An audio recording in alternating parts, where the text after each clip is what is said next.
Meus caros amigos e amigas que acompanham a TV Canção Nova, uma alegria estarmos dando início à nossa Escola da Fé nesta quinta-feira. Mais um programa que a Canção Nova oferece para que você possa mergulhar profundamente nas coisas da nossa fé católica. A nossa fidelidade ao magistério da Igreja, a nossa fidelidade à tradição da Igreja, a nossa fidelidade à Sagrada Escritura, garantem para nós uma vida religiosa e espiritual, conforme o desejo de Deus. Vamos rezar, vamos pedir ao Divino Espírito Santo que nos dê uma noite de boa reflexão. Em nome do Pai, do Filho e do Espírito Santo. Amém. Vinde, Espírito Santo, enchei os corações dos vossos fiéis e acendei neles o fogo do vosso amor. Enviai o vosso Espírito e tudo será criado, renovareis a face da terra. Oremos. Ó Deus, que instruíste os corações dos vossos fiéis com a luz do Espírito Santo, fazei que apreciemos retamente todas as coisas, segundo o mesmo Espírito, e gozemos sempre da sua consolação, por Cristo nosso Senhor. Amém. Te damos graças, Senhor, nesta noite, pela vossa ressurreição e pela nossa salvação. Queremos, Senhor, entregar a nossa vida, aquilo que somos, aquilo que temos e aquilo que fazemos. E pedimos, Senhor, nesta noite a vossa bênção, a vossa proteção, a vossa graça, para que esse nosso programa seja conforme a vossa santa vontade e para a vossa maior glória. Ave Maria, cheia de graça, o Senhor é convosco. Bendita sois vós entre as mulheres, bendito é o fruto do vosso ventre, Jesus. Santa Maria, Mãe de Deus, rogai por nós, pecadores, agora e na hora de nossa morte. Amém. Glória ao Pai, ao Filho e ao Espírito Santo, como era no princípio, agora e sempre. Amém. São José, rogai por nós. Em nome do Pai, e do Filho e do Espírito Santo. Amém. Boa noite a vocês que estão aqui no nosso auditório. Quero saudá-los, quero dizer aqui os nomes da cidade, das pessoas que estão aqui. Temos amigos de Campina Grande, na Paraíba, está ali, sejam bem-vindos, uma alegria recebê-los aqui na Canção Nova. Cachoeira Paulista, São Paulo, a nossa cidade, Rio Claro, São Paulo. Maricá, no Rio de Janeiro. Pranchita, no Paraná, certo? É isso mesmo? E Porto Alegre, Rio Grande do Sul. Muita alegria recebê-los aqui na nossa Escola da Fé, recebê-los aqui na Canção Nova. E já vamos aqui para o Ricardo Gaiotti, que nos ajuda aqui na internet. Vamos lá, Ricardo. Boa noite, uma alegria recebê-lo mais uma vez. Boa noite, professor. Boa noite, seu bispo. Boa noite, você que está em casa. Boa noite, vocês que estão aqui. Desde já, quero convidar você a mandar sua pergunta para nós hoje.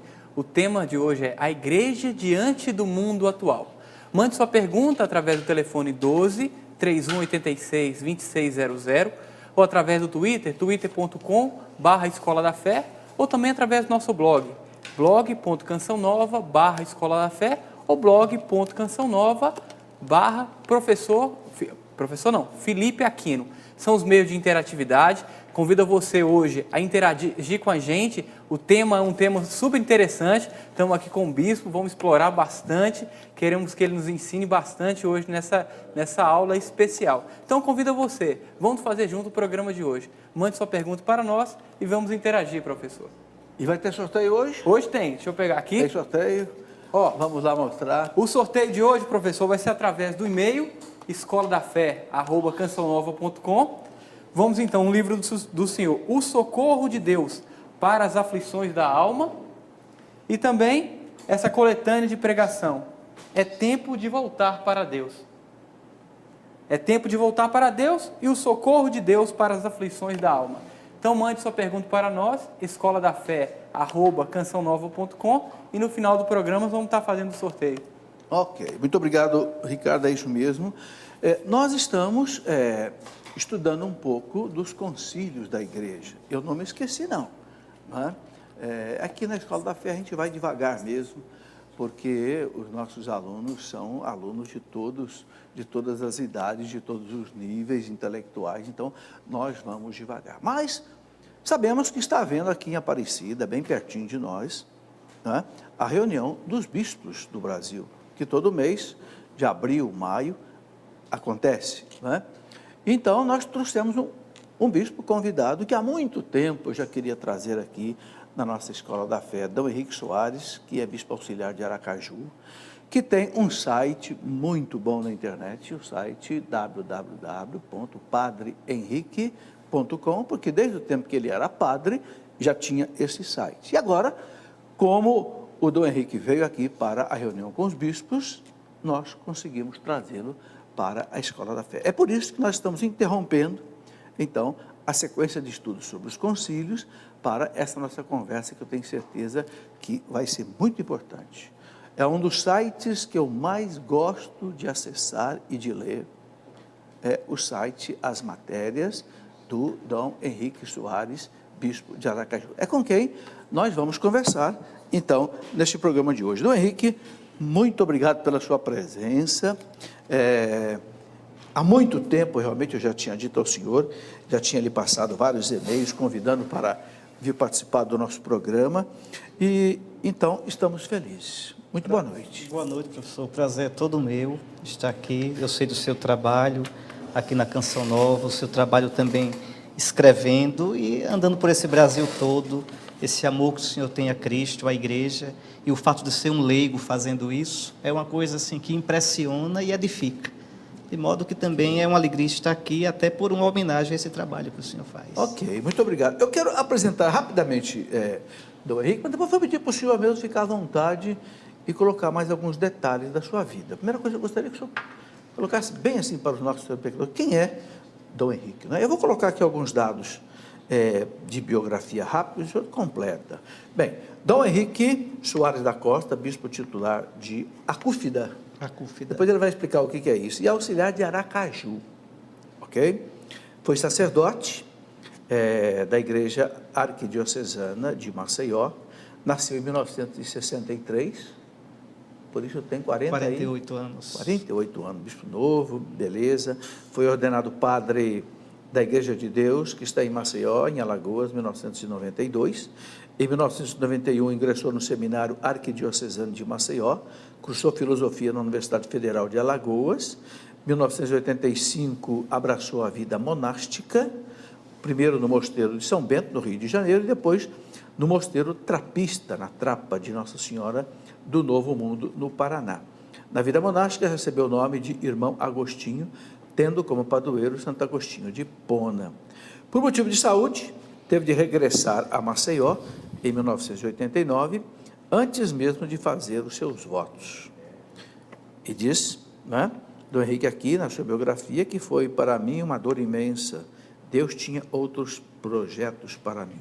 Em 1990, voltou ao seminário e foi mandado para concluir seu curso de teologia em Roma, na Pontifícia Universidade Gregoriana. Concluiu o bacharelado, fez 2 anos de mestrado na mesma Gregoriana, tendo se dedicado à área de teologia dogmática, particularmente eclesiologia, igreja. De volta ao Brasil, trabalhou como formador no seminário, dedicou-se sobretudo ao ensino de teologia. É professor de teologia dogmática no Instituto Nossa Senhora do Livramento, ensina também no Seminário Providencial e no curso de teologia do SESMAC, Centro de Estudos Superiores de Maceió. Leciona ainda teologia em Pernambuco, no IFTO, Instituto Franciscano de Teologia de Olinda, no Seminário de Caruaru e no Instituto Sede Sapientiae dos Frades Carmelitas. De 1994 a 2009, foi reitor da Igreja de Nossa Senhora do Livramento, no centro de Maceió. Foi também vigário episcopal para os leigos, membro do Cabido dos Cônegos, da Catedral de Nossa Arquidiocese, participou do Conselho Presbiterial e coordenador da Comissão de Formação Política em Maceió. No dia 1º de abril de 2009, o Santo Padre Bento XVI o nomeou bispo titular de Acúfida e bispo auxiliar da Arquidiocese de Aracaju. Que história é essa de bispo de Acúfida? Onde é que fica Acúfida, Dom Henrique? Acúfida é uma antiga cidade, era cristã, ficava na Mauritânia, do norte da África, né? Ali no norte, acima do deserto do Saara, toda aquela África, a África branca, né? A África subsaariana é negra. Então, aquela África branca era romana, fazia parte do Império Romano, e ali, nos séculos II, III, IV, se estabeleceram comunidades cristãs muito florescentes. Muitas São comunidades. Cipriano de Cartago, Tertuliano, Santo Agostinho de Hipona e tantos outros. Infelizmente, no século VI, VII, os muçulmanos varreram dali a igreja, não existe. Então, não pode existir bispo de lugar nenhum. A gente, quando é ordenado bispo, isso o Concílio de Nicéia, em 325, determinou. Nenhum bispo pode ser ordenado de modo absoluto, bispo para si próprio, não. Bispo para uma igreja, quer dizer, para uma diocese. Ora, uma diocese só pode ter um bispo, uma esposa, um esposo, uma igreja, um bispo. O anel que a gente usa, lembra isso, que nós somos esposo da nossa igreja particular. O bispo auxiliar, então, não tem uma igreja, na verdade. Eu sou auxiliar do arcebispo de Aracaju. Entendi. Então, aí tem que ter uma outra igreja. Exato. Então, quando o Papa nomeia um bispo auxiliar, ele lhe dá um título. Título de uma igreja antiga, cujos bispos não existem mais, porque aquela igreja acabou-se. Hoje, a Cúfida chama-se Cáfrida.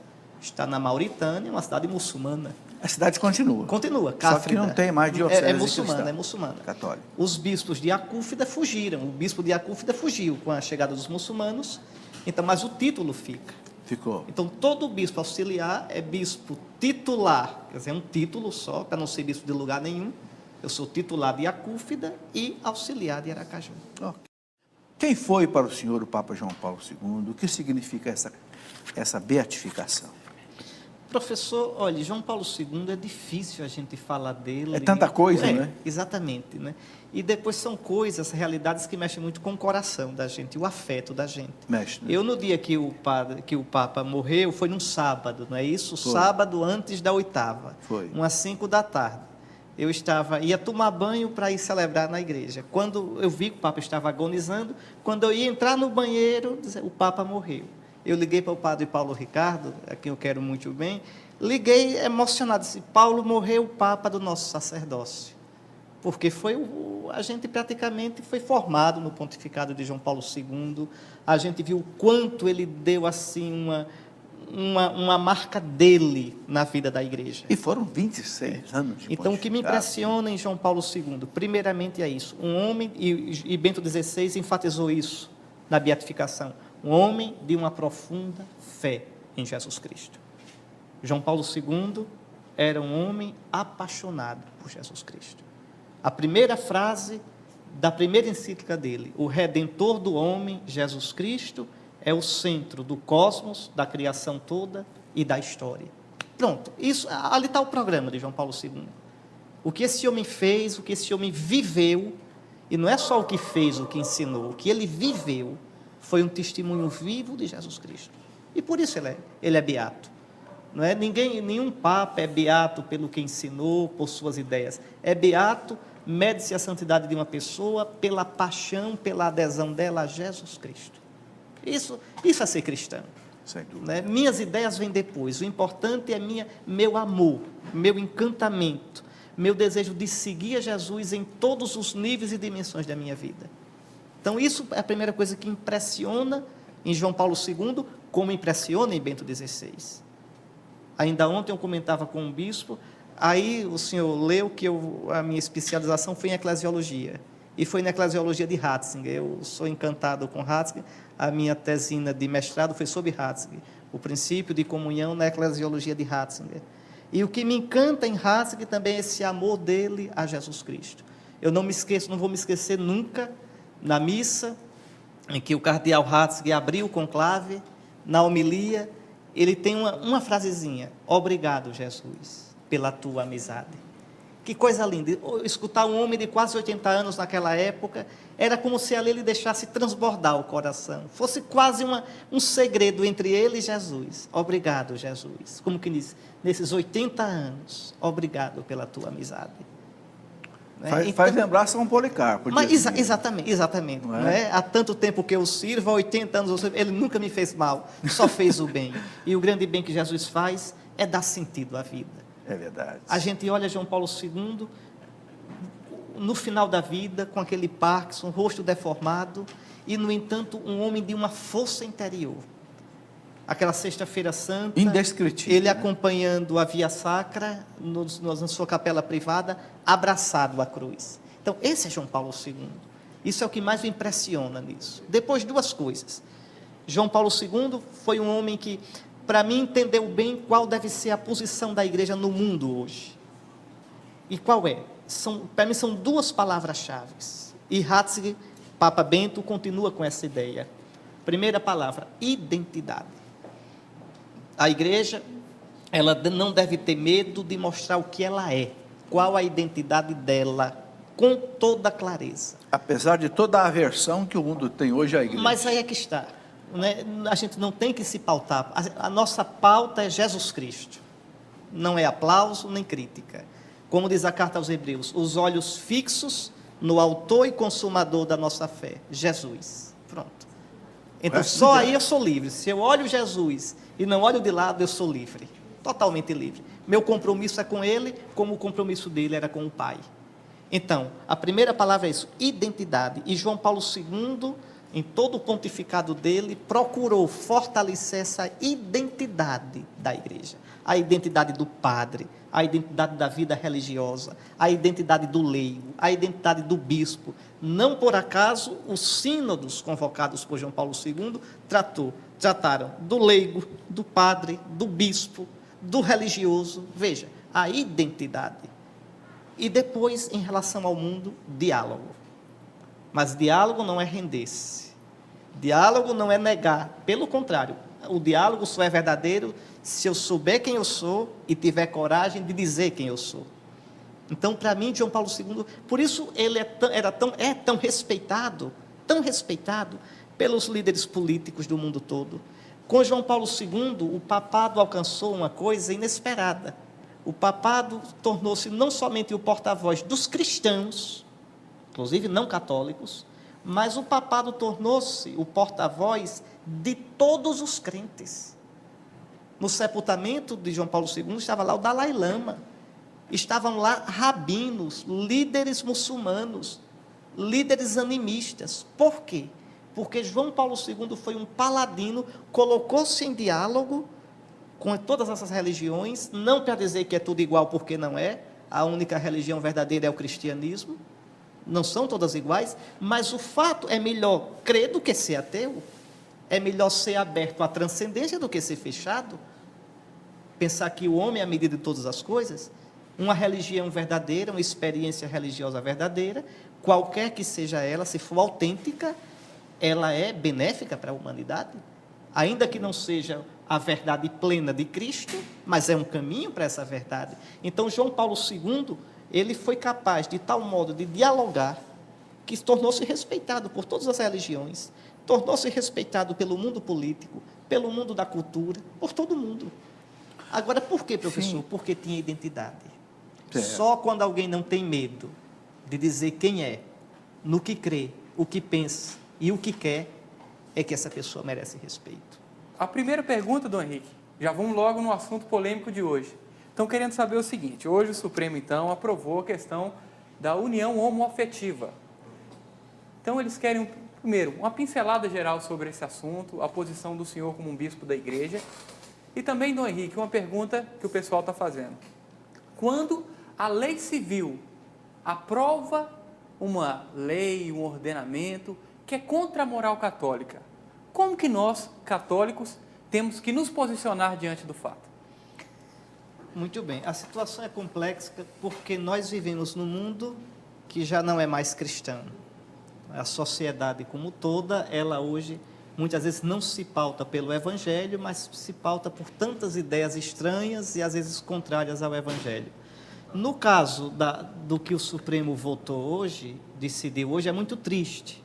Primeiro, eu sinto tristeza como brasileiro, porque o Supremo fez uma coisa que não é competência dele. Hoje, o Supremo Tribunal Federal desmoralizou o Congresso Nacional. É uma vergonha. Não se faz democracia assim. Essa legislação tinha que ser criada pelo Congresso. Qualquer criança aprende que quem faz as leis de um país é o legislativo. Quem executa é o executivo. Estou dizendo como a gente aprende como um menino pequenininho, buchudo. Verdade. E quem julga o cumprimento das leis é o judiciário. Hoje, os senhores ministros do Supremo Estão fazendo lei. acham que foram eleitos pelo povo, e não foram. Ora, o artigo 226 da Constituição brasileira diz claramente que o Estado deve tutelar, promover a família. E diz o que é família. Família é uma união estável entre um homem e uma mulher. Isso é família.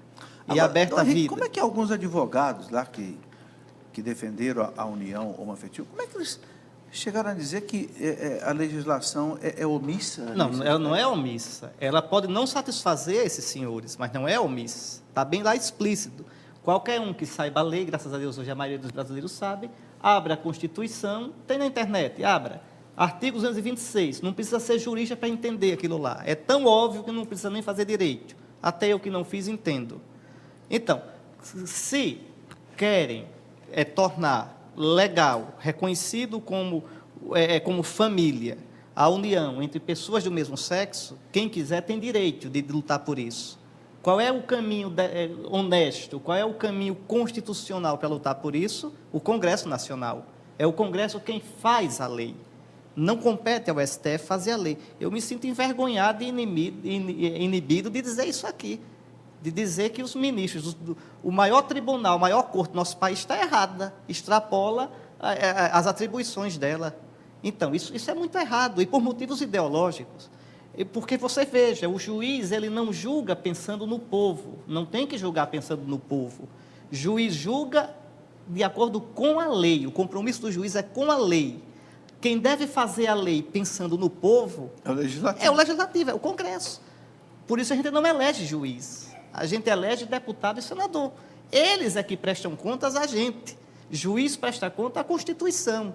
Então, caberia ao STF dizer, olha, a Constituição diz hoje que a união homoafetiva não é família, nem pode ser reconhecida. Vocês querem que seja, vão lá apertar os senadores e deputados para que eles mudem a Constituição, porque não cabe a nós mudá-la, cabe a nós fazê-la cumprir. Então, você tem hoje, infelizmente no Brasil, um executivo inflado, forte demais, um judiciário que se mete a legislar e um Congresso, a essa altura, desmoralizado. Quer dizer, isto repercute na democracia. Na democracia. Nós estamos destruindo, assim, o ordenamento institucional, constitucional da nossa pátria. Democracia não se faz isso assim. pode nos levar em que direção, Dom Henrique? Em duas direções possíveis.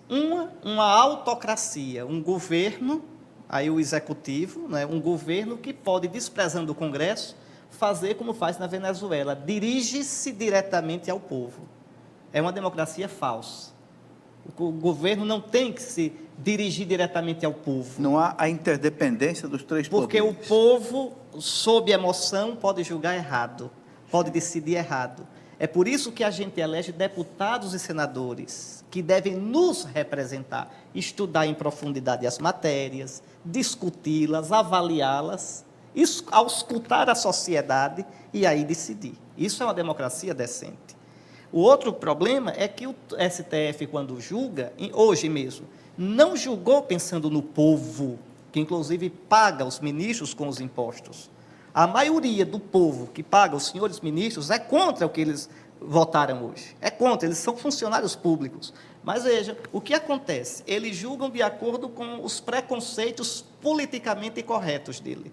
Então, eles se julgam uma nata iluminada, que pode, do alto da luz deles, que não sei de onde vem, decidir entre o bem e o mal. Aquilo que o Gênesis disse, sereis como deuses, donos do bem e do mal. Mas a Escritura também diz que quando o homem faz isso, ele morre. E a Escritura diz, vós sois juízes, no entanto morrereis como homens.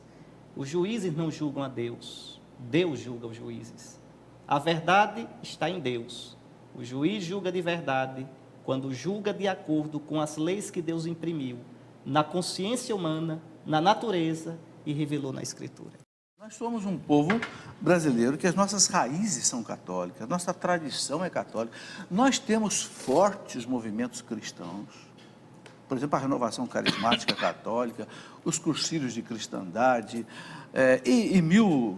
temos mais de 500 comunidades hoje de leigos, comunidade de vida, comunidade de aliança. Temos aí um exército de católicos. E parece que tudo isso não age numa hora dessa. Quer dizer, parece que nós somos assim, ovelhinhas de presépio, todas caladinhas, e as leis vão sendo feitas contra a nossa fé católica. Já aprovaram o divórcio, aprovaram o uso de células tronco-embrionárias, que é um crime, porque a célula tronco-embrionária já é uma pessoa, já é uma alma. Agora vão aprovar isso, a legalização de união civil de pessoas do mesmo sexo. Daqui a pouco vão aprovar que esses casais, que eu não consigo chamar de casal, porque casal para mim é um macho e uma fêmea, para mim é um par. São pares, são né? pares. Mas a mídia fala em casal, eu não consigo entender que dois jovens formam um casal. Bom, aí daqui a pouco vão aprovar que eles possam adotar a criança, daqui a pouco vão aprovar a eutanásia, daqui a pouco vão aprovar o aborto, e nós, os católicos, vamos continuar de braços cruzados. Eu não digo como é que nem... o senhor, como bispo, um apóstolo de Jesus Cristo, deixa eu ver essa questão. Veja, eu não digo só católicos, são os cristãos de modo geral, porque sem nossos dúvida. irmãos evangélicos, protestantes, nisso pensam como nós. Sem dúvida. Né? Às vezes as pessoas dizem assim, os cristãos querem impor a visão deles para a sociedade. A questão não é esta. Veja, eu não sou contra dois homossexuais que queiram morar juntos, que morem juntos. A vida é deles. É lógico, a liberdade. Entende? Eu não admito desrespeito a um homossexual. Certo. A igreja, nem nenhuma pessoa reta de consciência, nenhum cristão pode aceitar aquele tipo de coisa que se fez ali na Praça da Sé, de se agredir as pessoas porque são homossexuais, de bater, de espancar. Não. Cada um tem o direito de construir sua vida de acordo com seus valores. Então, a igreja não é contra os homossexuais. A igreja não é contra o direito de dois homossexuais viverem juntos. O problema é outro. A igreja é a favor da família. E se tudo for família, nada mais é família. O problema é que se família não é mais um homem e uma mulher vivendo juntos, de modo estável, abertos para a vida, então agora o que é família? Então o que a igreja quer é salvaguardar o sentido de família, o sentido genuíno de família. Porque a gente sabe que a crise da nossa sociedade, a crise de qualquer sociedade começa na família. Os meios de comunicação aqui têm uma atitude muito interessante. Ajudam a destruir a família numa ponta e depois vão lamentar a violência, o tráfico de drogas na outra ponta. Que é consequência da destruição da família. A gente primeiro arrasa com os alicerces e depois lamenta porque a casa caiu. Então a igreja não é contra ninguém, a igreja quer defender a família que hoje é bombardeada de todos os modos. Essa aqui é a questão. Alguém perguntou aí, como é que um cristão se porta? Ora, a gente tem nisso aí que respeitar o ordenamento jurídico do país. Se o STF decidiu isso, nós como cidadãos brasileiros podemos discordar, dizer que não foi uma decisão honesta, mas devemos obedecer. Agora, um cristão jamais vai fazer uso desse direito. Pronto. E se fizer uso desse direito, saiba que está em pecado. Pronto. Isso não é preconceito, isso tem outro nome, coerência. Eu saber o que eu sou, só isso. A gente sabe também, Dom Henrique, que há uma ação muito forte contra a igreja no mundo por causa dessa posição da igreja. Inclusive tem havido assim, até atentados. Né? Eu li na internet hoje que mais de 20 igrejas foram incendiadas na Europa. Uma semana passada em Madrid, uma grande basílica em Madrid, sendo incendiada assim, por represálias contra essa posição da igreja. Aí são minorias, são lobbies. Por exemplo, agora mesmo no Congresso, 2 instituições estavam defendendo a família, mas você tinha pelo menos 8 lobbies muito fortes, não favoráveis aos homossexuais. Então são minorias extremamente organizadas. O arcebispo da Bélgica, arcebispo de Bruxelas, Sim. primaz da Bélgica, já 2 vezes ele está falando. Alguém. E esses senhores tão democráticos metem uma torta no rosto do arcebispo para desmoralizá-lo. Então, todo mundo tem direito de falar, menos a igreja. E quando fala, vão no meio de comunicação dizer assim, é medieval, não é? Está pensando que está indo na Idade Média, quer impor. Não, não quer impor nada. A gente apenas quer dizer a nossa opinião, o que a gente acha, quais são os nossos valores, porque a grande maioria do povo brasileiro é cristã. Cristã católica e cristã de tradição evangélica, que nessas questões morais coincidem. Pensam iguais. Então, quem tinha que decidir isso eram os representantes do povo. E os representantes do povo são os congressistas, não os ministros do STF. Ok, eu quero voltar um pouco para os papas. O senhor conversou um pouco sobre João Paulo II. Eu queria colocar duas perguntas aí para o senhor responder em seguida. Primeiro, no ponto de vista do senhor, o que o Papa João Paulo II fez de mais importante em termos do mundo, não em termos de igreja? Eu estou colocando isso porque quando caiu o Muro de Berlim, em 1989, eu me lembro bem que o presidente da Itália disse que quem derrubou esse muro foi João Paulo II. Quero ver se o senhor concorda com isso e outras coisas que o senhor vê como determinantes na ação dele. E segundo, a figura hoje de Bento XVI. Olha, João Paulo II, em relação ao mundo, professor, o grande papel dele foi gritar, no período todo de pontificado, sobre a dignidade do homem.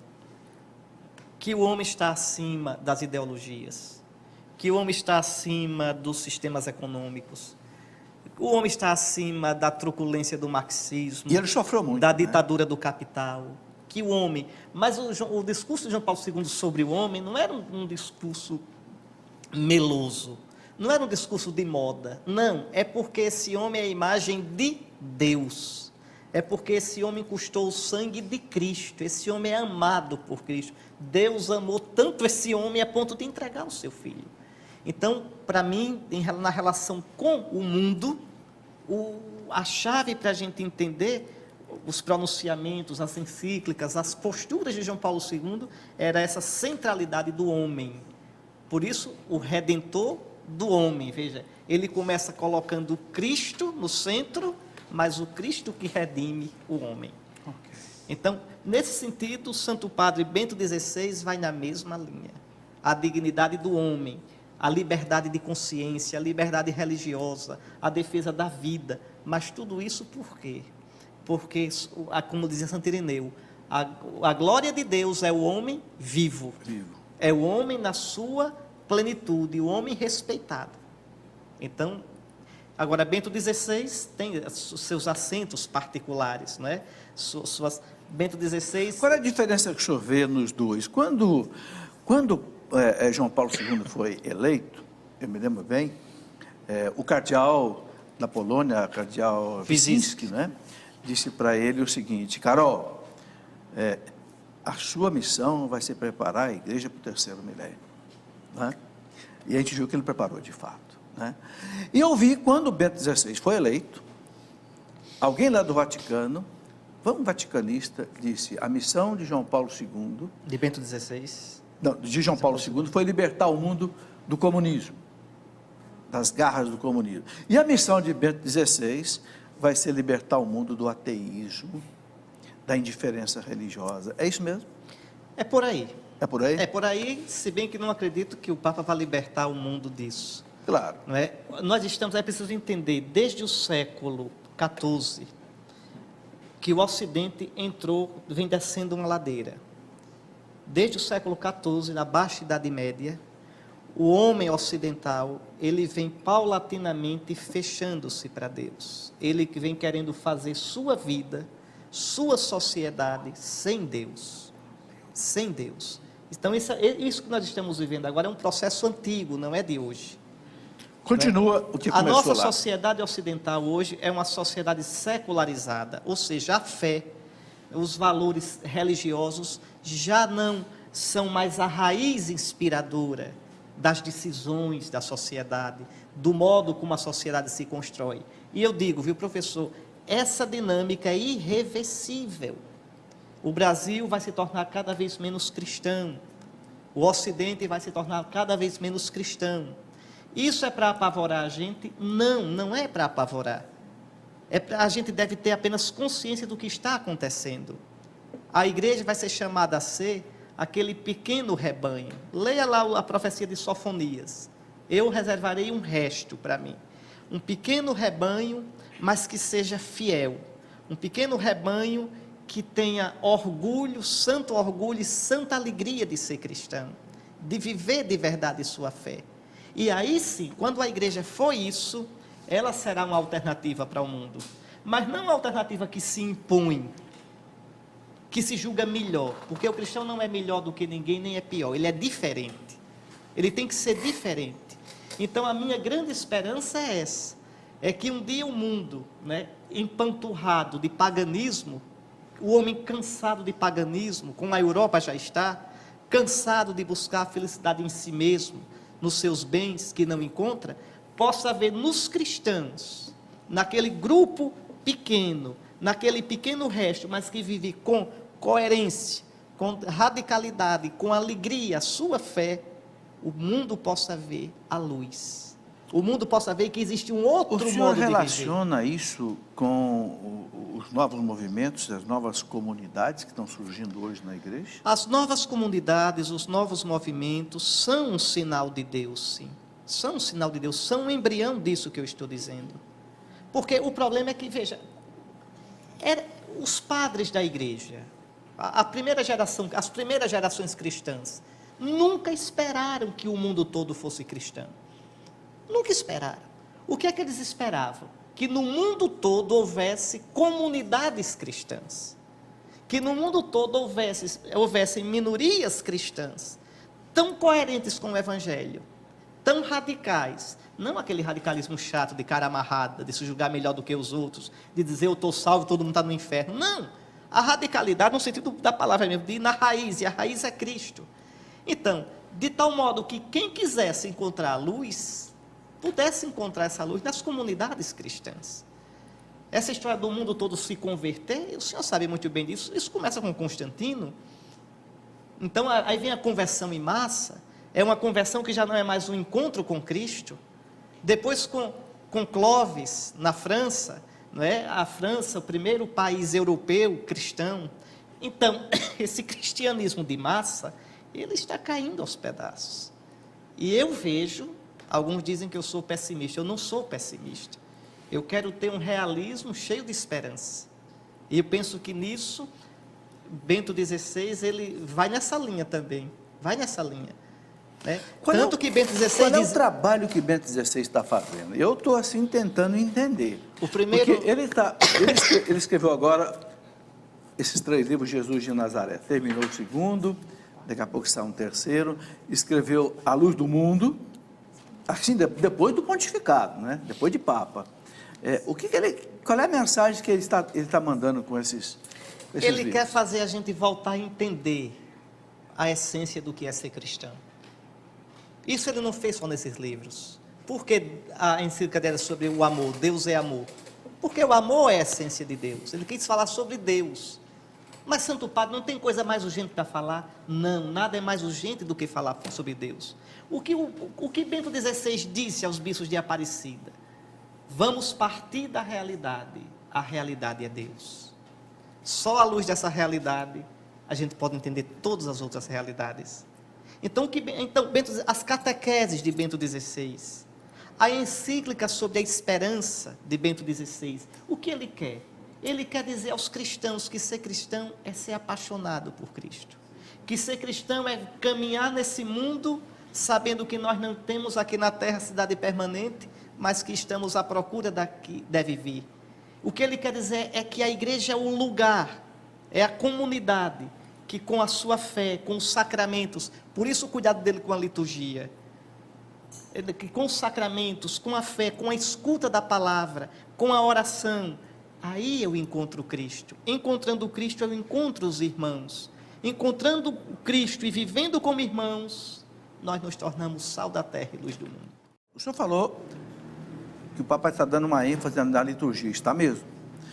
E a gente percebe que nas missas que ele celebra, as pessoas só comungam de joelho e na boca. Agora, na missa de beatificação do Papa, João Paulo II, eu notei isso de novo. Pessoas de joelho, comungando na boca. Será que o Papa está querendo dizer alguma coisa com isso para nós? né?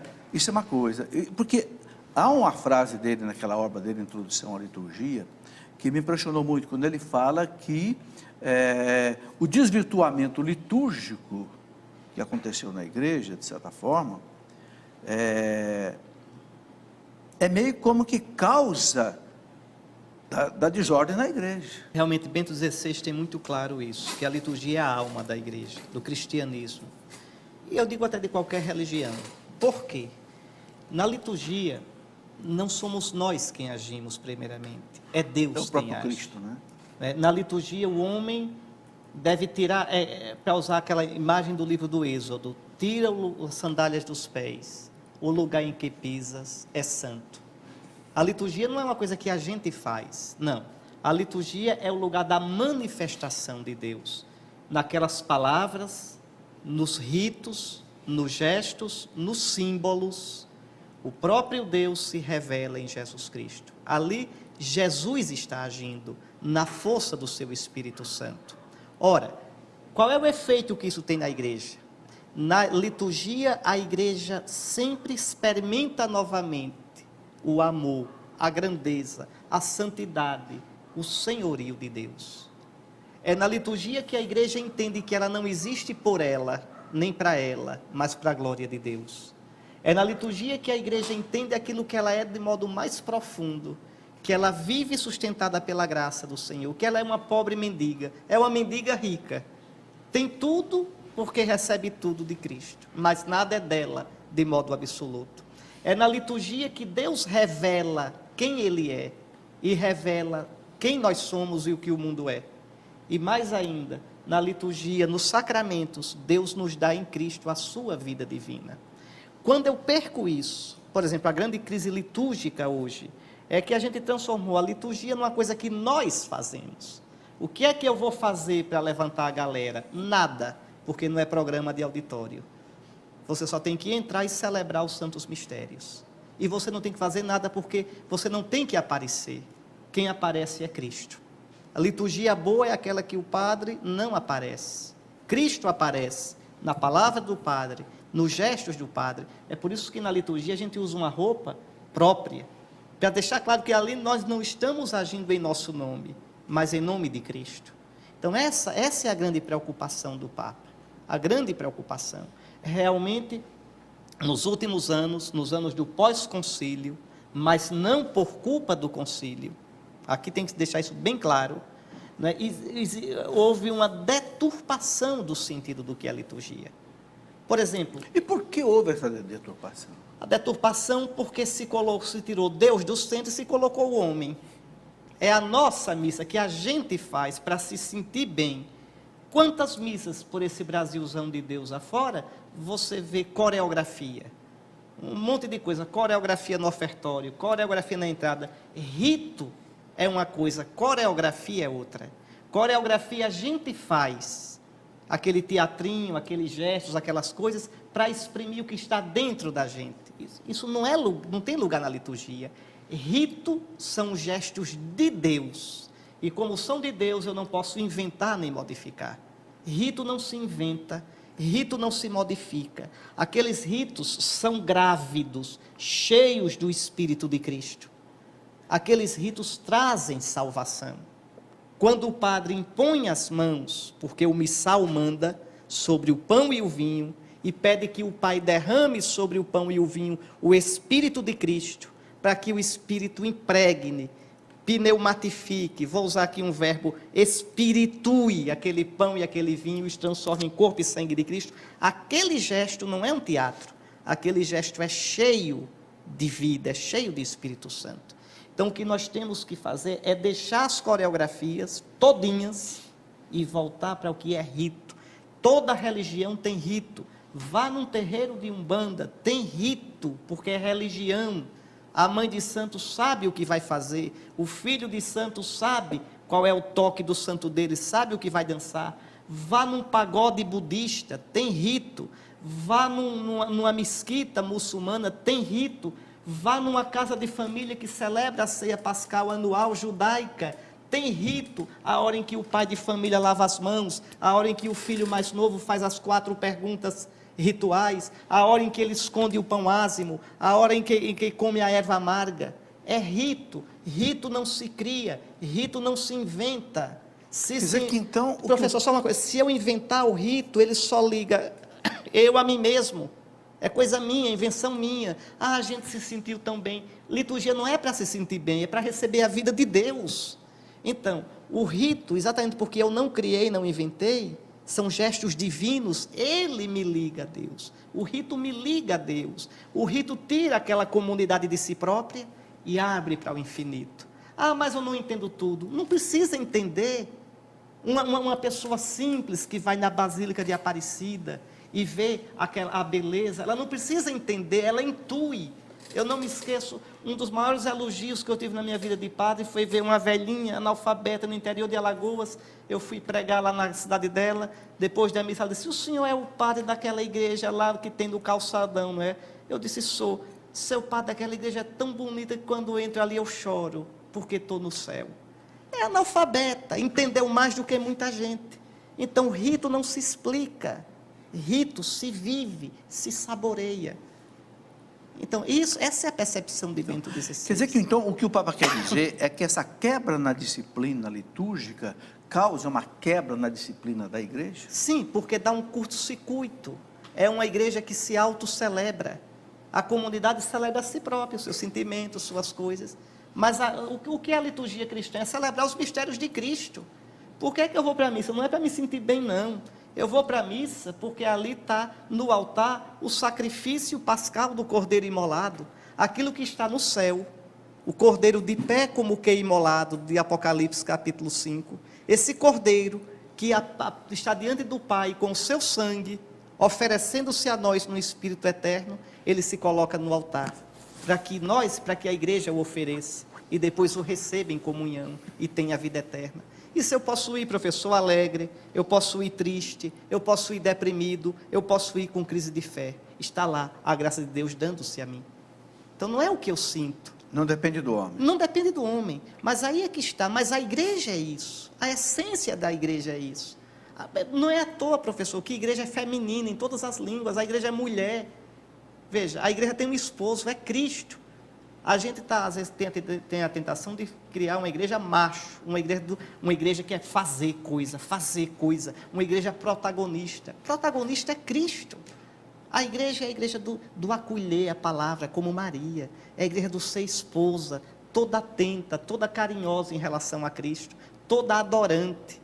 Aqui está a nossa força. Por que é que muitas vezes nossas missas são chatas? Quantas vezes já escutei dizer, eu saio da missa pior do que o que entrei. Por quê? Porque não se celebrou o rito. Se fez aquela conversa comprida, aquele monte de comentário, aquele monte de coreografia, que é para levantar a galera. E não tem quem me levante, porque uma pessoa diz: eu já estou abusado desse negócio aqui. Saí de casa para ver isso. Agora, celebra a missa enxutinha, piedosa. Tem que ser um padre piedoso. Se for uma coisa mecânica, simplesmente ungida, como se diz, que o pessoal sai cheio. Saio cheio de quê? Não sei. Eu saio cheio das coisas do céu. Isso é rito. Agora, Dom Henrique, a gente lê os documentos litúrgicos, por exemplo, a Redemptione Sacramento, em que o Papa fala claríssimo ali de como é que deve ser celebrada a missa. O sacerdote não pode, por exemplo, deixar a âmbula ali para o fiel vir pegar com as próprias mãos.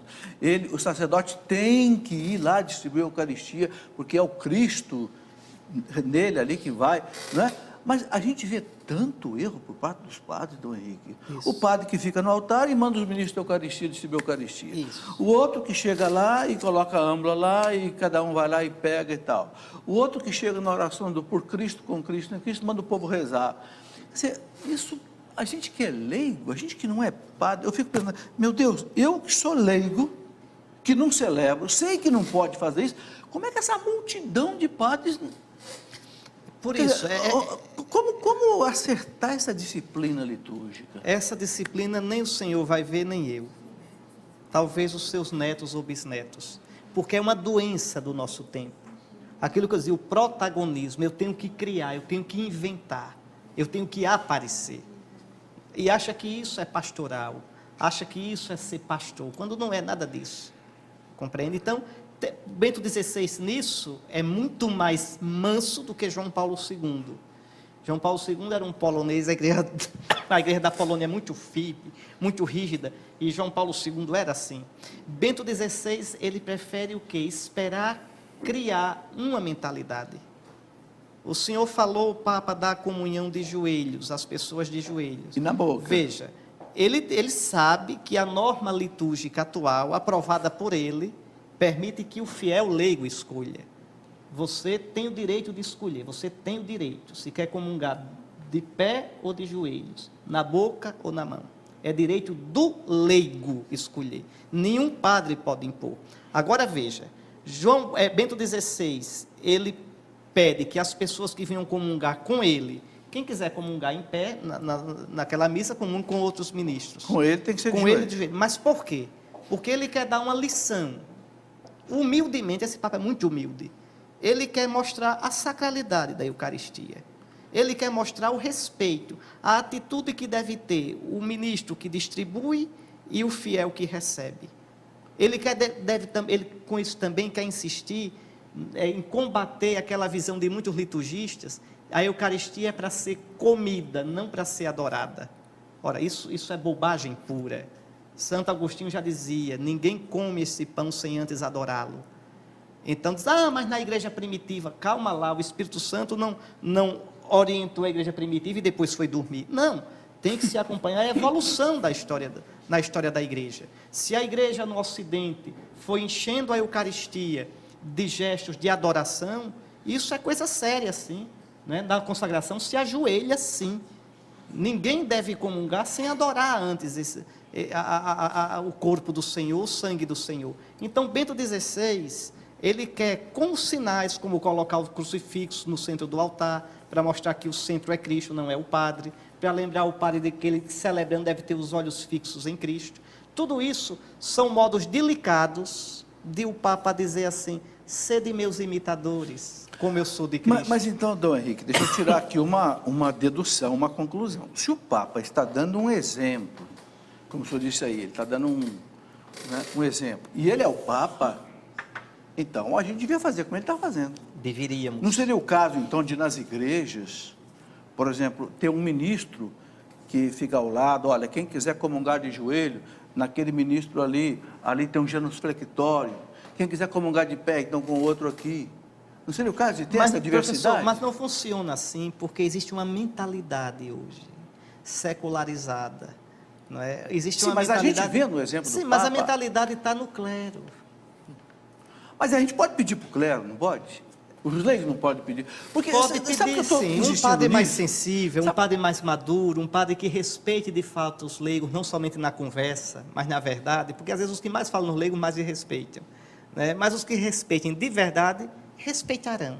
Mas há outros que fazem disso uma bandeira ideológica. Então eles dizem, não, tem que comungar em pé e na mão. Tudo bem, mas eu penso que nem todo padre é radical assim. Sabe por que eu estou colocando isso? Porque eu vejo de vez em quando, está todo mundo indo de pé comungando. Daqui a pouco um vai e se ajoelha. De repente, pode até o de trás tropeçar. Sim. Porque a pessoa se ajoelha, bota as pernas para trás. Quer dizer, então não seria o caso, olha, quem quer comungar de joelho aqui, quem quer comungar de pé aqui.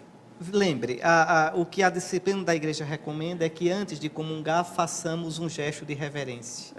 Ou ajoelhar-se, ou fazer uma reverência, não é isso? Certo. Então, cada comunidade eucarística, cada paróquia, cada pároco vai educando os seus fiéis. Cada comunidade, o senhor sabe, cada paróquia tem um pouco já a sua identidade, sabe como procede numa celebração, quais são os costumes legítimos próprios daquela comunidade.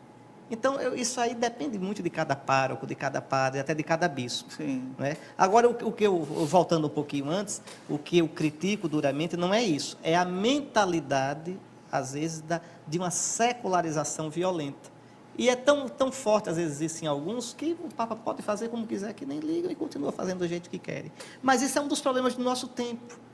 E tem coisas, professor, quando são assim decorrentes de uma mentalidade, tem que esperar uma nova geração, tem que esperar com calma, como se no Nordeste, hoje, a maçaranduba do tempo.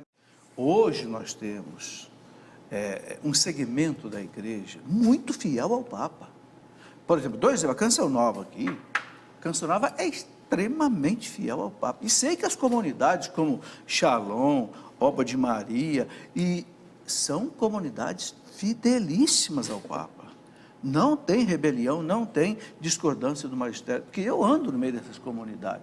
Então, não é o caso dessas comunidades, então, e novos movimentos, começarem a imitar o Papa? Mas muitas fazem isso, muitas pessoas das novas comunidades comungam de joelhos. Bom, entende? Em Aracaju mesmo, muitas e essa questão de de proibir o povo de ajoelhar na hora da consagração? Pois é, isso, aí é que está. Quando a ideologia, né, quando o menino, o seminarista no seminário, pegou um professor de liturgia que segue mais por suas ideias do que pelo magistério da igreja, porque, cuidado, aqui precisa entender uma coisa, quem faz as leis litúrgicas na igreja não é liturgista, é o Papa, e algumas os bispos. O Papa e algumas os bispos, não liturgista. A gente começou o programa, eu comecei criticando o STF porque se meteu no que não era parte dele. Pois bem, também na igreja, não é?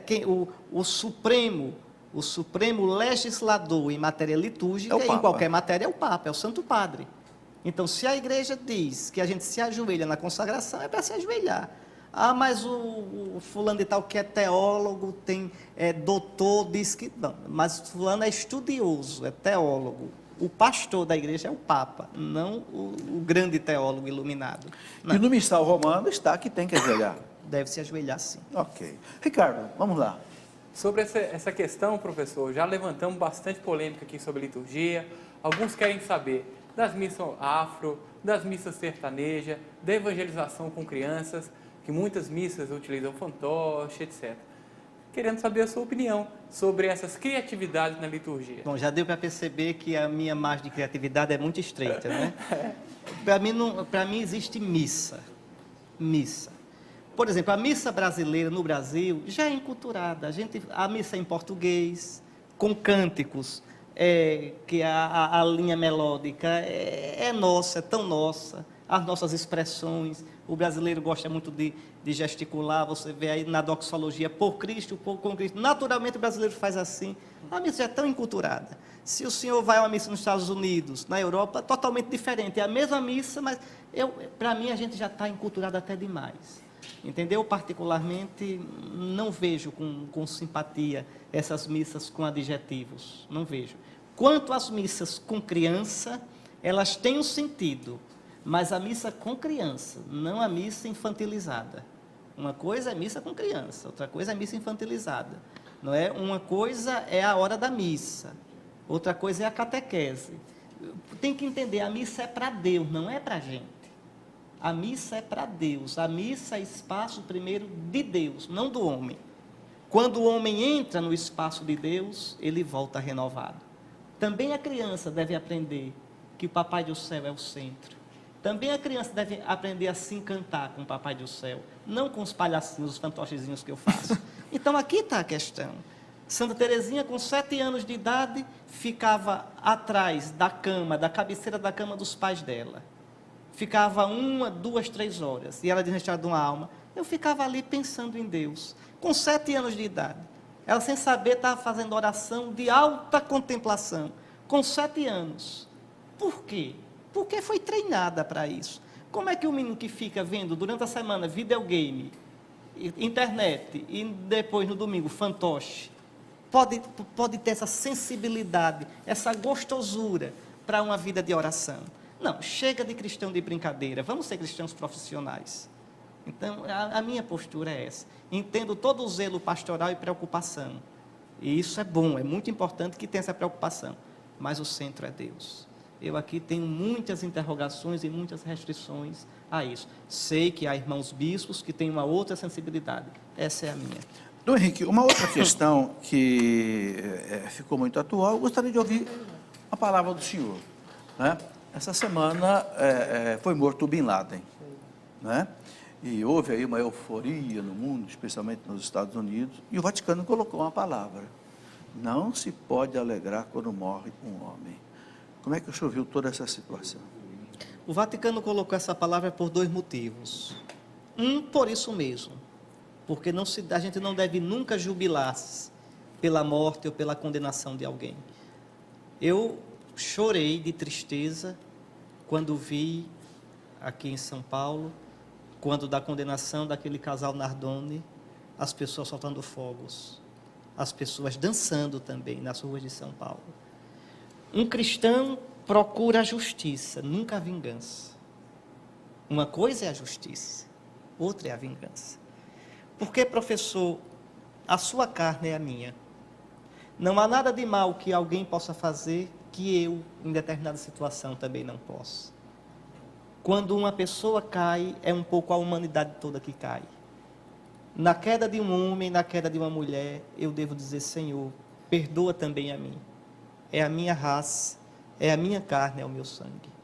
Como Cristo, que não contou vantagem, São Paulo diz isso, de ser santo, mas pelo contrário, o nosso pecado caiu sobre ele. Então essa é a primeira coisa que o Vaticano quis chamar a atenção. Eu entendo aquela festa nos Estados Unidos. Eu entendo, não foi em si pela morte do Bin Laden, foi para exorcizar um fantasma, aquilo que o Bin Laden significava. O terrorismo sem rosto e praticamente onipotente. Eu penso que ali aquela explosão foi mais por isso, não foi nem pela morte em si do Bin Laden, mas o Vaticano quis e fez muito bem chamar atenção para isso. Todo homem, todo ser humano, mesmo que incorra num crime hediondo, numa queda grande, deve ser respeitado. É a imagem de Deus. A justiça ser feita, sim, mas não no sentido de vingança, porque aí eu me rebaixo. É aquela intuição belíssima de João Paulo II. A única força que detém o mal é o amor. Se eu, diante do seu mal, reajo com o mal, o seu mal me contaminou. Então somos dois agora, contaminados com o mal. A única força que pode debelar o mal é o amor. O danado é que o amor passa pela cruz. Ok. E a segunda coisa foi aí também prudência política. O Vaticano, fazendo aquilo, quis deixar claro para os muçulmanos que ele não está, que não está participando daquela operação. Porque é preciso entender, para os muçulmanos, o Ocidente todinho é uma coisa só. São os cristãos. E o chefe dos cristãos é o Papa. Então, pronto, qualquer coisa que haja no Ocidente, os muçulmanos, o muçulmano médio, culpa os cristãos, os cruzados, como eles chamam.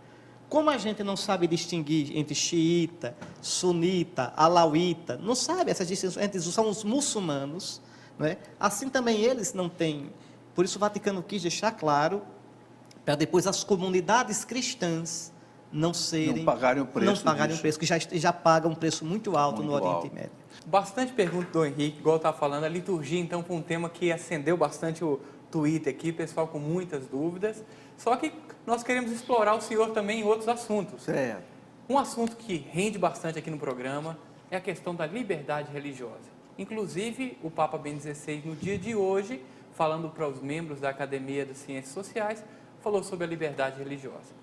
Do Henrique, a pergunta é o seguinte: no Brasil, quais são as perspectivas da liberdade religiosa, sobretudo do exercício da fé católica no país? Muito bem. Essa preocupação do Papa com a liberdade religiosa, ela tem duas frentes. A primeira frente é em relação aos países muçulmanos, porque a gente sabe que os países muçulmanos, muitos deles são teocráticos. Não há liberdade no Irã, religiosa. no Egito, na Arábia Saudita, você para construir uma igreja tem que pedir permissão, essa permissão demora anos, né? Não pode ser visível, tem que ser meio escondida, você não pode converter ninguém, em outros países nem sequer se pode construir. Então, ora, a liberdade religiosa é a liberdade fundamental da pessoa humana, porque envolve a liberdade de consciência, do sentido da vida. Se o Ocidente dá aos muçulmanos plena liberdade, em Roma você tem mesquitas, tudo, então a gente quer a contrapartida. Esse é um lado. E o Papa pensa nas comunidades cristãs que são perseguidas no Oriente Médio.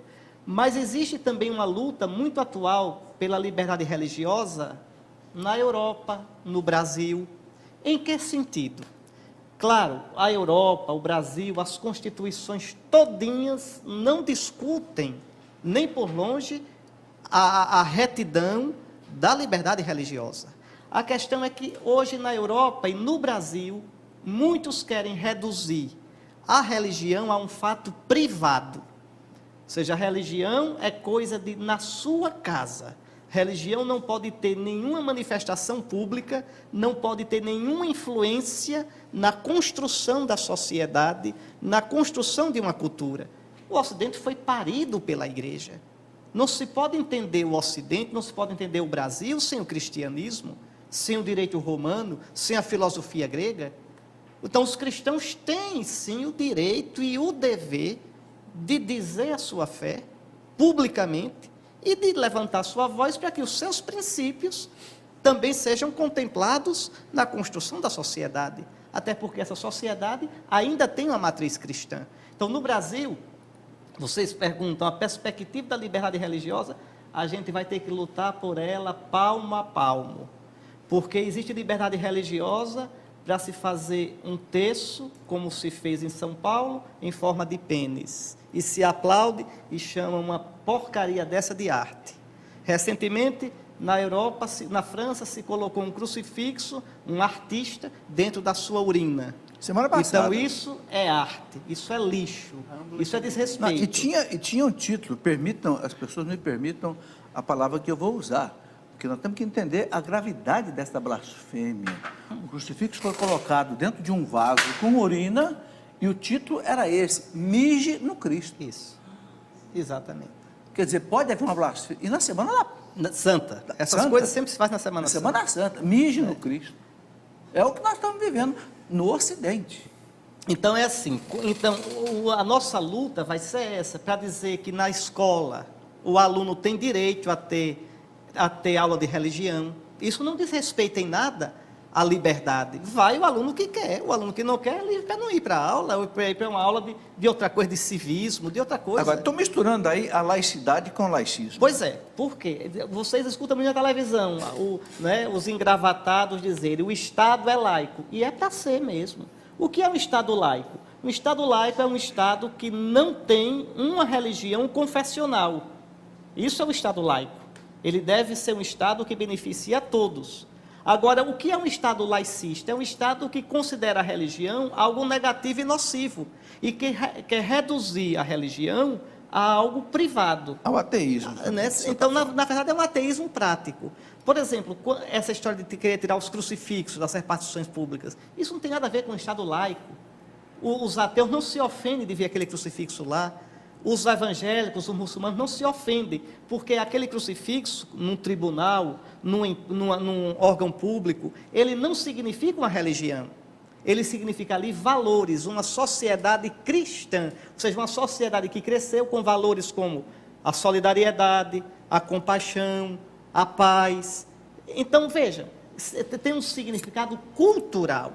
Como para o muçulmano, o crescente fértil tem um sentido cultural, para nós é a cruz. A cruz está nas bandeiras, a cruz está no escudo do Vasco, a cruz está em todo canto. Então, veja, é algo cultural. Agora, e mostra que a religião plasmou cultura. Nós começamos a viver também um problema sério da objeção de consciência. Eu não sei até que ponto, daqui a pouco no Brasil, que nós estamos vivendo isso. E esses dias eu recebi um e-mail de uma moça que é enfermeira, me dizendo o seguinte: professor, eu trabalho aqui e estão me obrigando a entregar pílula do dia seguinte, que é contra a minha consciência. Ela não pode ser obrigada a fazer isso. Está aí a questão da liberdade religiosa. É uma afronta, é um desrespeito à liberdade religiosa, à liberdade de consciência. E isso se pode obrigar de modo claro e se pode obrigar de modo velado. Você transfere a pessoa, você não promove a pessoa se sente de modo velado perseguida. Então, existem 1000 modos de pisar a liberdade religiosa. E se prepare, cristão, porque você vai sofrer muito com isso, eu vou sofrer, é a parte que nos toca. É o preço que nós pagamos por seguir o Cristo. Agora, a gente não precisa ser raivoso, a gente não precisa... Não precisa. Só precisa pedir a Nosso Senhor força e coragem para ser fiel a Ele e também para denunciar essas coisas. Denunciar para que não se apague o nome de Cristo da nossa sociedade que nasceu cristã, nosso país que nasceu cristã. que foi terra de Santa Cruz, terra de Vera Cruz, e não pode simplesmente negar o seu passado. Então, essa aqui é a questão. Uma das coisas que eu li no site do senhor, uma matéria, o senhor diz ali com muita ênfase que a teologia da libertação morreu. Mas eu acho que não morreu, não. Eu gostaria que o senhor explicasse isso aí para nós melhor. Morreu como produção teológica. Como produção teológica, o que quer dizer isso? Olha, quando eu estava no seminário, todo ano tinha um grande livro do Leonardo Boff e, na época, os mais novos não sabem o que é isso, um LP de Roberto Carlos. Então, o Roberto Carlos lançava um disco novo e Leonardo Boff colocava no mercado um livro novo. Não é? Hoje, a teologia de libertação como assim, produção que cria, ela esgotou-se. Hoje a gente tem os filhos e os netos da teologia de libertação, esse discurso de ecologia, de gênero, né? São as consequências daninhas dessa questão.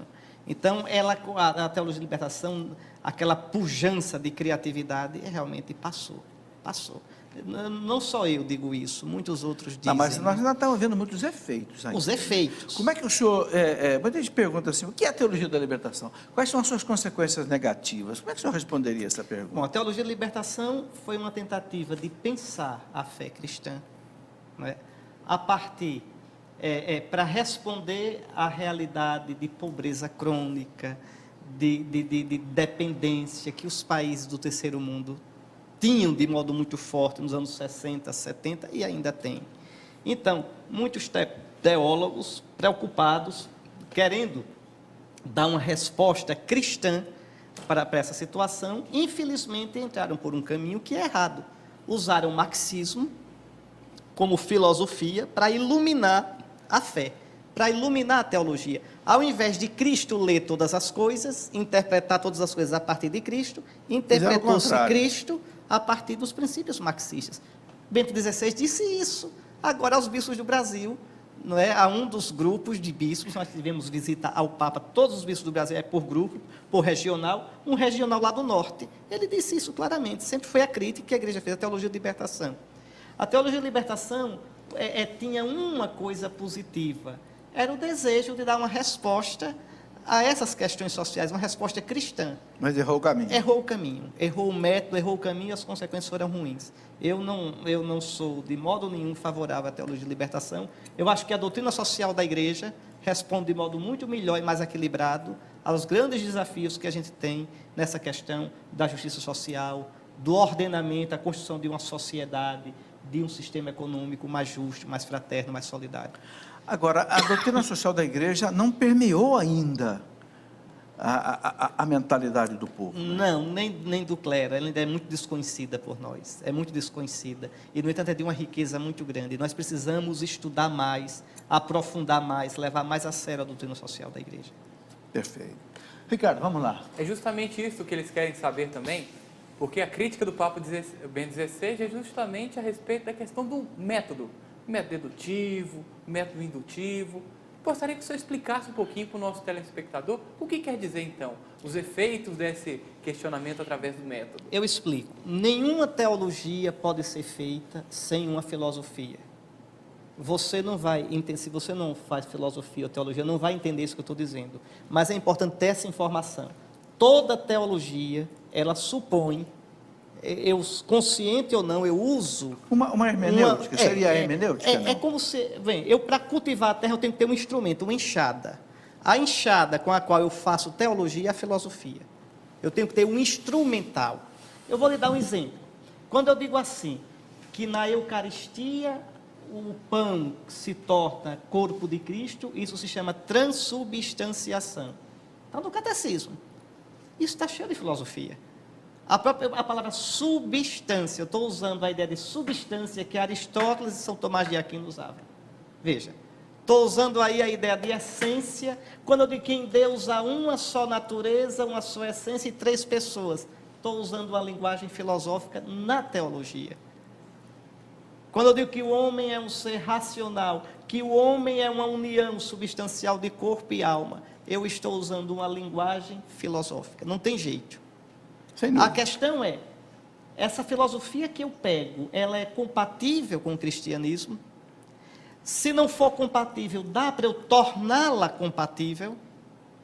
ou ela é radicalmente incompatível? O marxismo é radicalmente incompatível, porque o marxismo é ateu, radicalmente ateu. Ah, mas poderia ser cristão. Não, se for cristão, não é mais marxismo. Deixou de ser. A ideia fundamental do marxismo é a contradição, a realidade todinha é uma luta. E essa luta, que é a realidade todinha, ela permeia as classes sociais. Então, para Marx, a justiça no mundo só pode vir com a destruição do opressor, pelo oprimido. Então, isso aí é incompatível com o cristianismo. Porque o cristianismo, a superação da opressão se dá na conversão, no amor, não na destruição. Então, por exemplo, pegue um livro de um teólogo da libertação. Ele vai falar muito mais do Êxodo do Antigo Testamento do que da Páscoa de Cristo, que é o novo Êxodo. Ora, a Páscoa do Antigo Testamento, aquele Êxodo, era uma figura, uma preparação para a verdadeira Páscoa. É a Páscoa de Cristo que não passa. É a Páscoa de Cristo que nos liberta. O povo de Israel era escravo, como Cristo estava na condição de servo, de humilhação. O povo de Israel entrou no Mar Vermelho, Deus abriu o mar, soprando o vento siroco. Jesus entrou no Mar Vermelho da morte. Veja, Deus sopra o vento do Espírito e abre o mar, e o povo de Israel passa. Deus sopra o vento do Espírito no mar da morte e abre no sábado santo aquele mar, e no domingo da ressurreição Jesus sai do outro lado, como Israel sai livre. Então, mas a Páscoa dos judeus era uma figura, era uma preparação para a Páscoa de Cristo. A teologia da libertação fica só lá no Antigo Testamento, não sai dali. Ora, nós somos cristãos. É o Novo Testamento, é a nova aliança que é definitiva. A antiga é só figura, é só preparação. Então, há uma hermenêutica, quer dizer, uma interpretação que é colocada de cabeça para baixo. Sim. Dom Henrique, essa linha toda, esse uso do marxismo para interpretar a teologia, que daí a teologia da libertação, tem algo a ver lá com a mentalidade do Rudolf Bultmann, dessa teologia liberal, que daqui a pouco agora as pessoas começam a dizer que Jesus Cristo não fez milagre, não houve ressurreição, não houve, Jesus não multiplicou os pães, não foi milagre a multiplicação dos pães. Não, aí já é outra doença. É doença também, mas já é outra. É outra? Na verdade, tem que dizer que a teologia de libertação não é tão latino-americana como pretende, porque Marx não é latino-americano, e outros pressupostos... Aqui serviu de laboratório. Né? Isso, mas é um pensamento europeu. É um pensamento europeu. Aqui o que o senhor está colocando são outras coisas, né? É o pensamento imanentista, liberal, europeu. O que é isso? O que é imanentismo? É o seguinte, só é real o que é desse mundo, da imanência, daqui. Qualquer coisa que apele para a transcendência é falsificada. Então, Jesus não multiplicou o pão, não. Ali ele mandou o pessoal repartir, juntar o que tinha, e o milagre foi a partilha. Isso não é verdade, Jesus fez um milagre. Jesus não caminhou sobre as águas, caminhou sim. Não nasceu da Virgem, nasceu. Não ressuscitou corporalmente, ressuscitou. Então, veja, são preconceitos. Mas são heresias terríveis essas, não são? Fruto de uma mentalidade, repito, imanentista. Hoje, graças a Deus, isso começa a ser superado. E uma grande figura que tem ajudado muito nisso, chama-se Bento XVI. Esse livro, Jesus de Nazaré, é exatamente o Papa procurando mostrar como se pode ler a Escritura de um modo saboroso. Como se pode ler a Escritura respeitando, né, o método exegético, respeitando a ciência bíblica, mas sem essas aberrações desse imanentismo. Vocês imaginem, né, diz assim, não, Jesus não ressuscitou corporalmente, de modo nenhum. Eu não preciso, para crer em Jesus, que ele ressuscite corporalmente. Pois eu preciso. Se Jesus não ressuscitou corporalmente, eu não seria cristão. Se um dia encontrarem o corpo de Nossa Senhora, eu deixo de ser cristão. Mas o senhor é bispo, sim, mas não sou besta? Não. Veja bem, a nossa fé diz de modo infalível que Maria está no céu em corpo e alma. O corpo dela não pode ser encontrado na terra. Como Jesus ressuscitou corporalmente. Não, Jesus está vivo no meu coração. Ah, então peraí. Então não é Jesus que me ressuscita. Eu ressuscito o finado. Jesus é o finado e está vivo porque eu o mantenho vivo na minha mente? Mas então eu sou um bobo. Viva São Paulo, que diz claramente na primeira carta aos Coríntios, no capítulo 15, se Cristo não ressuscitou, nós somos uns coitados. Eu não sou cristão porque Jesus fazia milagre, não sou cristão por isso. Eu não sou cristão porque Jesus falava bonito, Confúcio também falou bonito, Buda falou bonito, Martin Luther King falou bonito, Gandhi falou bonito. Eu sou cristão porque Jesus é Deus, fez-se homem e venceu a morte, e vencendo a morte, eu vou viver nele. Eu sou cristão, na verdade, por isso, porque eu não quero ficar morto, eu não aceito ficar morto, eu quero a vida, e minha vida é Jesus, fora disso não tem outra, por isso eu sou cristão, o resto é consequência. É isso aí. É correto, então, quando se refere à teologia da libertação, que ela deixa o dado revelado de lado, bispo? Não, a teologia da libertação não deixa o dado revelado. Ela manipula o dado revelado em favor de uma leitura acentuadamente sociológica e usando o marxismo. É isso aí.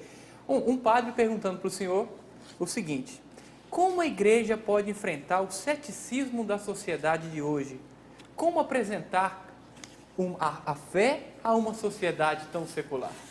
Se a gente amar Nosso Senhor de verdade, se a gente experimentá-lo, se a gente não for marqueteiro ou propagandista dele, mas quando a gente falar dele, os nossos olhos brilharem, quando a gente falar dele, as pessoas virem que a gente experimentou Jesus, a gente encontrou o caminho certo.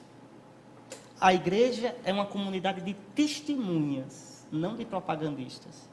Um padre, um leigo, um religioso deve ser alguém encantado por Jesus, deve dizer assim: é o que eu vi, é o que eu ouvi, aquilo que São João diz na sua primeira carta, o que nós vimos, o que nós ouvimos, o que nós tocamos do verbo da vida. Aí, padre, é ler a Bíblia todo dia, mas ler de modo saboroso, é dobrar o joelho diante de Nosso Senhor no sacrário, ou diante do crucifixo, ficar olhando e dizer: mas como o Senhor é bonito, como o Senhor é lindo. É pegar a imitação de Cristo, aquele livrinho que o pessoal diz que não presta, e ler todo dia, entende? Aí é se encantar com Jesus, é ver Jesus no pobre, no doente, naquela criancinha que vem dar um abraço em você, naquela velhinha que vem lhe pedir a bênção. Não puxe a mão não, porque a mão não é sua, é de Cristo. Ela vem beijar, não é a sua mão, é a de Cristo. Aí sim, a gente está no caminho certo, porque o que o mundo espera da gente é isso, é a nossa identidade. O mundo quer que eu seja um bispo. O jovem não quer que eu, bispo, dê uma de jovem. Eu vou ser ridículo. Eles querem só que eu seja um bispo sério, que os ame, que fale de Jesus para eles, que mostre o caminho de Cristo para eles. Aí eles vão dizer, esse é um bispo de verdade, isso é um padre de verdade, isso é um cristão de verdade. Pode até não me seguir, mas vão me respeitar. Me faz lembrar aquele acontecimento do Curadars, quando o Curadars foi nomeado padre para Ars, né? E aí não sabia onde é que ficava o lugarejo chamado Ars, aí encontrou um menino e pediu para o menino: menino, me mostra o caminho de Ars, depois eu vou te mostrar o caminho do céu. Dom Henrique, chegamos ao final do nosso programa, infelizmente, né? O Ricardo vai fazer aí o sorteio, tá certo, Ricardo? Vamos lá. Isso, professor, o ganhador de hoje é um casal, né? É a Luciene e o Eduardo Gomes, de São Cristóvão. São Cristóvão. Ricardo, muito obrigado. Muito obrigado. Eu que agradeço, professor, numa aula tão riquíssima como hoje. Muito obrigado a sua disponibilidade, senhor bispo, sair do seu descanso agora à noite para estar aqui com a gente. Sabemos que amanhã tem atividade, bastante atividade. É verdade. Muito obrigado por ter nos ensinado tanto, enriquecido tanto a nossa fé nessa noite de hoje. Rezem por nós, viu? Pelos bispos, estão trabalhando muito, é um trabalho árduo. É bonita a comunhão nossa, a gente fica edificado, tem irmãos que nos edificam mesmo. Ok. Dom Henrique, eu gostaria que o senhor desse a bênção para nós, então. Com todo prazer. Junto com os sacerdotes que nos acompanham, diáconos, quem sabe até mais algum bispo, para todos os nossos telespectadores, suas famílias, por todo este nosso Brasil. O Senhor esteja convosco. Ele está no meio de nós. Bendito seja o nome do Senhor. Que fez o céu e a terra. e a terra. O nosso auxílio está no nome do Senhor. Que fez o céu e a terra. Pela intercessão da toda Santa Virgem Maria Aparecida, abençoe-vos o Deus Todo-Poderoso, Pai, Filho e Espírito Santo. Amém.